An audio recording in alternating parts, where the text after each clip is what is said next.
while it was kind of a good news that there was not a lot of appetite and a lot of support for such a mass withdrawal of African countries from the Rome Statute, it was, on the other hand, such a deeply disturbing proposal that came out of the AU Extraordinary Summit in Addis,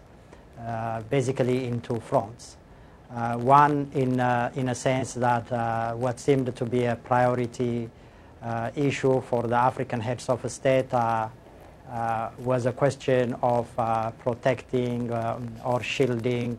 African sitting heads of states from justice and accountability, as opposed to what many Africans would have liked to see to be a top priority agenda for the heads of states summit, such as the development challenge, the governance challenge, and respect for basic human rights across the region, and the number of conflicts we have in the region, which is having a devastating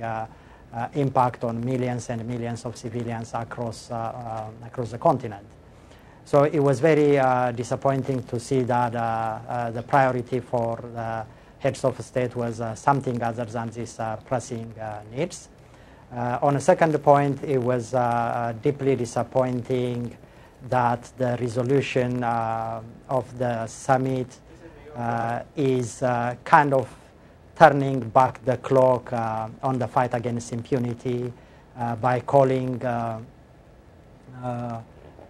complete immunity for sitting heads of states.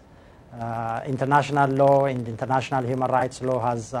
made great strides in the past few years, including holding even sitting heads of states for some serious crimes, such as crimes against humanity and genocide. And the proposal that came out of the AU summit completely defies this and calls for complete immunity of heads of states just on the basis of their official status, which, as I said, is unfortunately turning the clock back on the fight against impunity.